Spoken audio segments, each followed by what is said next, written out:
এ হলো আমাদের নলসিটিটা, এখান থেকে শুরু হয়। এটা নলসিটি উপজেলার নতুন ভবন। এই যে আমাদের চায়না মাঠ, এটা চায়না মাঠ নামকরণ হবার কারণ হলো এখানে নলসিটিতে আগে হলো চায়নারা আগে ব্যবসা করতো এই জায়গাটায়। আর এখানে যখন পানি থাকে না এই পুকুরটায়, তখন জায়গাটা জোস লাগে, কিন্তু এখন এই জায়গাটায় কাজ চলতেছে, এই জন্য পানি নাই। স্মৃতিচারণটা এখানে, এই জায়গাটা আমরা ছোটোবেলা আসতাম, এখন জায়গাটা অনেক সুন্দর করছে। এই হলো আমাদের নলসিটি বাস স্ট্যান্ড। এখান থেকে আমরা বরিশালে যাই। নলসিটি থেকে বরিশাল যাওয়ার বাস এখান থেকে ছাড়ে, এই যে দেখতে পাচ্ছেন বাস কাউন্টার। আর এ হলো আমাদের নলসিটি পৌর ভবন, কাজ চলতেছে। এই হলো নলসিটি ডাক বাংলা, সরি ডাক বাংলো। এই হলো আমাদের ডাক বাংলো। আর এই হলো নলসিটি পুরাতন বাজার, ভিতরে ঢুকলে আর বের হইতে পারবো না। এটা হলো কালী মন্দির। এখানে হলো নলসিটি, এটাকে কুমারপট্টি বলতে পারেন।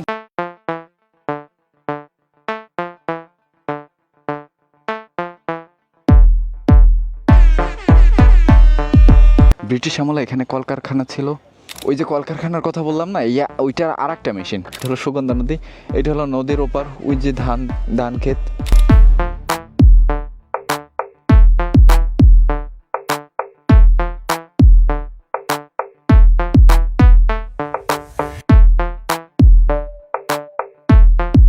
এইটা হলো নলসিটি বালিকা মাধ্যমিক বিদ্যালয় ও কলেজ।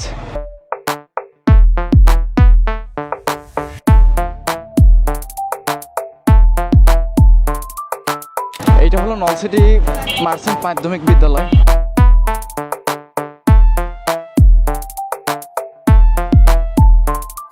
এ হলো আমাদের নলসিটি শহীদ মিনার।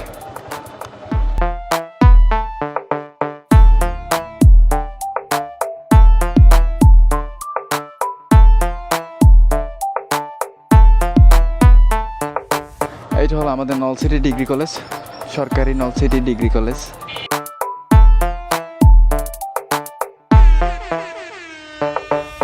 আর এই যে আমার হাতের বাম সাইডে দেখতে পাচ্ছেন, এটা হলো নলসিটি পুলিশ ফাঁড়ি। তবে এটা আমার জন্মের পরে আমি কোনোদিন চালু দেখি নাই।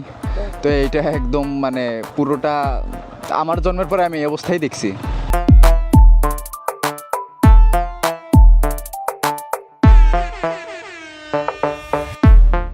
এইটা হলো নলসিটি থানা।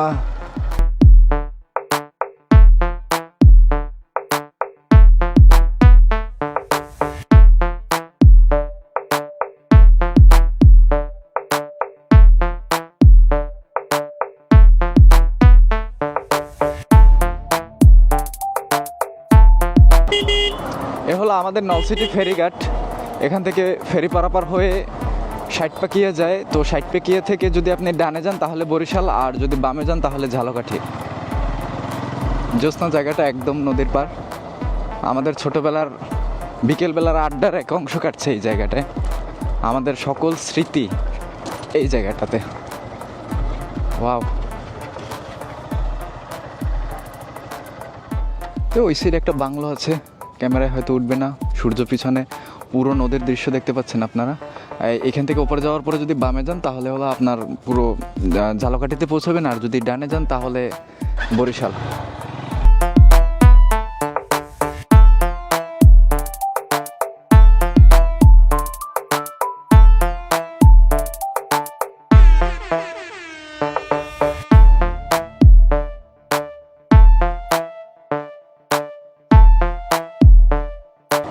তো এই হলো আমাদের নলসিটি সেই বাংলোটা, এইমাত্র যেটার কথা বললাম।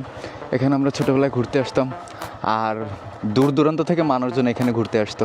ভিতরটা অনেক সুন্দর, এখন তালা দেওয়া, তাই আপনাদেরকে দেখাতে পাচ্ছি না।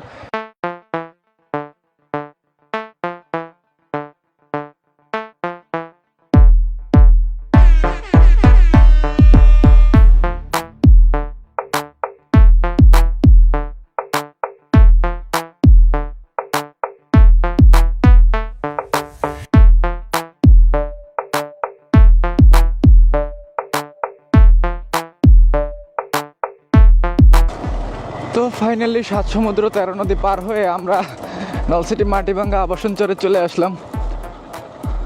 এই জায়গাটা আগে একদম খোলা মাঠ ছিল, মানে যতদূর চোখ যাবে ততদূর মাঠ ছিল। এখন সরকারি আবাসন প্রকল্প হয়েছে এখানে।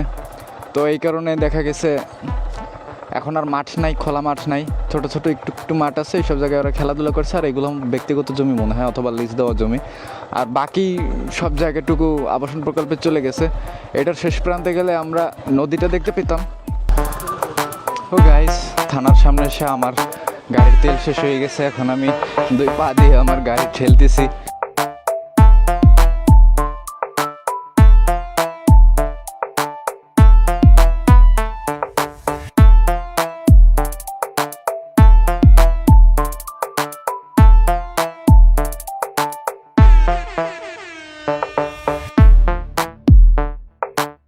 তো এইটা হচ্ছে আমাদের নলসিটি লঞ্চঘাট। এখান থেকে জালকাঠি থেকে লঞ্চঘাট আসে।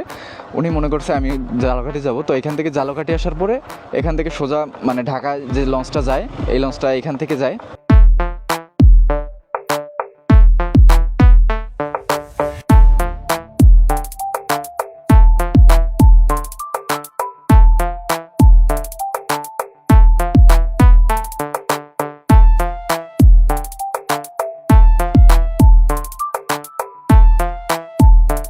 এটা হলো আমাদের নলসিটি কলবাড়ি এরিয়া।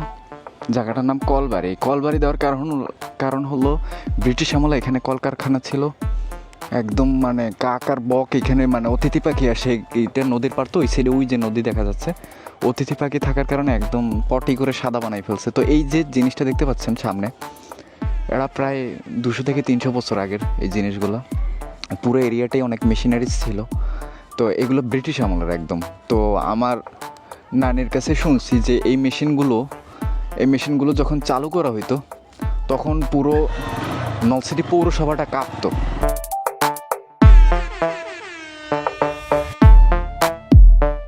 ওই যে কলকারখানার কথা বললাম না, ওইটার আরেকটা মেশিন। তো এই যে মেশিনটা দেখতে পাচ্ছেন, এই মেশিনটা মূলত একটা পার্টস, বড় একটা ওই যে কলকারখানার কথা বললাম না, ওইটার একটা পার্টস। এটা নিয়ে অনেক ইতিহাস আছে বাবা। এই জায়গাটা অনেক ডেঞ্জারাস। এই জায়গাটা এই যে বড় বড় বিচ্ছু দেখতে পাচ্ছি আমি, ওই একটা গোল দেখতে পাচ্ছি। এটা হলো সুগন্ধা নদী। এটা হলো নদীর ওপার, ওই যে ধান ক্ষেত। আর ওই যে মোড়টা দেখতে পাচ্ছেন, ওই মোড়ে সবসময় পিকনিক হয়। আর এটা হলো এমন একটা মোড় যেখানে দাঁড়ালে ডানে বামে সব জায়গায় নদী, ঠিক আছে? শুধু পিছন বাদে ডানে বামে সামনে সব জায়গায় নদী। আর ওই যে গাছ দেখতে পাচ্ছেন, ওইখানে ছোট ছোট টং বানায় তারপরে আমরা পিকনিক খাই।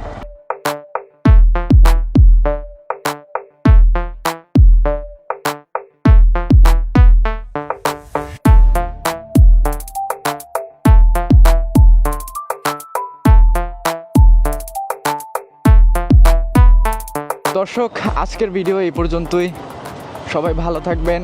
আর অবশ্যই আপনার জেলার, আপনার এলাকায়, আপনার উপজেলা পৌরসভায় দেখার মতো কি কি আছে, এই জিনিসগুলোর লোকেশন একটু আমাকে যদি কমেন্ট করে জানান, অ্যাড্রেসটা যদি আমাকে কমেন্ট করে জানান, তাহলে আমি ওই জায়গাটায় গিয়ে ভিডিও বানাবো। তো এই জন্য অবশ্যই কমেন্ট করবেন আর আমার ভিডিও শেয়ার করবেন।